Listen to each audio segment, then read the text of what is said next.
આદરણીય સંતોવાલા હરિભક્તો દરેકને જય સ્વામિનારાયણ. અમને સુખદેવ સ્વામી સરસ વાત કરી. જેને ઘર માન્યું હોય, પોતાનું માન્યું હોય ને રહેજો, કેમ કે હંકેલો કરવો બહુ અઘરો છે, જગન કરવો સહેલો છે, પાછળ કેટલા રહે એને સમજી લેવું કે આ ઘર ધણી છે. તાળી પાડી એટલે રહેવાના થોડો તમે ના, આકરું કામ છે. કોઈ પણ વસ્તુ, કોઈ કાર્ય કરવું એ નાની વસ્તુ હોતી નથી. એના પાછળ બહુ બધું મહેનત, બહુ બધો પરિશ્રમ, બહુ બધા લોકોનું યોગદાન. એ ધનથી જ નથી થતા, મનથી, ધનથી, સમયથી, આ બધી વસ્તુથી થાય છે.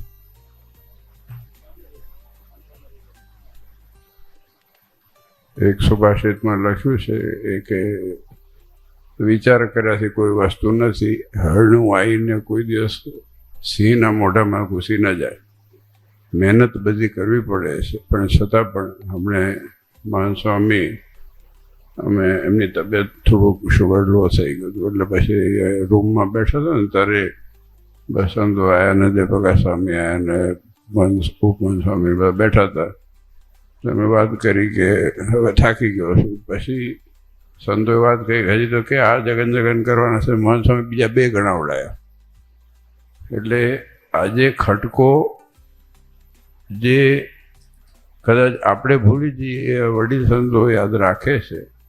અને ખટકો છે, સંપ્રદાય પ્રત્યે મહત્વ છે, લાગણી છે, ને નારાયણ દેવના આશ્રયનું બળ છે. એ બહુ મોટી વાત છે. અને હકીકતમાં આપણે જોવું, સૌ હરિભક્તોએ જે મહેનત અને પુરુષાર્થ કર્યો છે, અનેક ધન્યવાદ છે. મેં ગઈકાલે જ વાત કરી હતી, હમણાં જ સ્વામી વાત કરી, મહાન સ્વામી. આમ તો જો આ છે ને જાત્રાનું સ્થાન છે, અને આવું બધું બહુ બનશે ને પછી બધા બગડી જવાના છે. અને આમ આપણા શાસ્ત્ર પ્રમાણે છે ને જાદુભાઈ લખ્યું છે કે જાત્રાએ કરું તો ગાંઠનું ખર્ચીને જવું, એટલે પછી ઢેબરાના ને પલાણું બધું શું ખાવાનું બધું લઈને નીકળે ને એવું જવું પડે. અહીંયા બધું તૈયાર જ જડવાનું છે.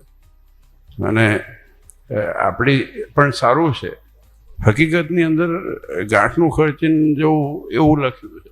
ગાંઠનું અહીંયા પાછું બધું સીધું સામાન લઈને જતા હતા. આપણા સંતોએ જતા હતા ને તો સિંગાની એટલે કોથળો ભરીને અંદર પડી હોય ગાડી, આખી જાત્રામાં જાય ને તો હું બેઠેલો છું એમાં. સિંગા પડ્યા હોય ને કાજુ પડ્યા હોય ને આ બધું શું કરે, શું મળે નહીં, એને બધું ભરીને જવું પડે. સંતો જાત્રાએ જાય 6 મહિના 8 મહિના. પણ હકીકતની અંદર આ તપશ્ચર્યા છે. પણ આજે આ જાત્રા સુખદ થઈ ગઈ. અને આ તીર્થધામ એની સાથે સાથે સુવિધા. આજે ખૂબ આનંદ થયો કે આ કોન્સેપ્ટ મહાન સ્વામી નક્કી કર્યો, અને રામજીભાઈ અને આ બધા જે ટ્રસ્ટીઓ હશે, અને ખાસ કરીને જે આગેવાન હરિભક્તો હશે, એને આ સાકાર કર્યો, અંતર ઠર્યું. અમે તો ગઈકાલે સાંજે દર્શન કરવા ગયા હતા. એવું શાંતિનું સ્થાન છે ને, હકીકતમાં એવું શાંતિનું સ્થાન છે ને. હમણાં સ્વામીએ વાત કરી કે આવીને અમે તો આવવાના છીએ. તો મેં કીધું આવવું જ જોઈએ, તમારે બધાએ આવવું જોઈએ. આપણે ગર્વ લેવાની બાબત છે. જ્યાં ત્યાં જઈને આપણે કથાઓ બથાઓ કરીએ છીએ, અહીંયા આવીને કથા કરાવો, શાંતિથી બેસીને કથા સંભળાય. આ જગ્યા છે ને, ના ગઈ ગંગા ગોદાવરી કાશી પ્રસાદીની વસ્તુ જગ્યા છે. અને આપણી 24માં કચ્છની અંદર છે. અને આવું સરસ સુવિધા સંપન્ન હોય, બાજુમાં સરસ મંદિરો છે, એમાં સરોવર છે આપણું પ્રસાદીનું. ગઈકાલે પૂજન કરવા પણ ગયા હતા. ખૂબ આનંદ આવ્યો. સંતો બધા ભેગા હતા. અને જે પુરુષાર્થ, મહેનત, આજે પુરુષોત્તમ સ્વામી હોય, આજે બીજા કોણ સંતો હતા આપણા, પુરુષોત્તમ સ્વામી હતા, અને બીજા કોણ, જયપ્રકાશ તો હતા, કૃષ્ણવિહારી સ્વામી. હા, કૃષ્ણવિહારી સ્વામી, પરમહંસ સ્વામી એ મજબૂત છે. કથા એમની બહુ સરસ છે. અમારા દેવપકા સ્વામી તો મેં હમણાં કહેતો હતો કે અમે ઓલો યજ્ઞમાં ગયા ને મેં કીધું આમના જેવા જો એરલાઇનમાં હોય ને તો પ્લેનમાં જલ્દી બેહાડીને વહેલું ઉપાડી નખાવડાવે કે હાલ હાલ હાલ હાલ હાલ કર્યું મોડ થાય મોડ થાય એમ કરીને બેહાડ દે ઉડાડ દે.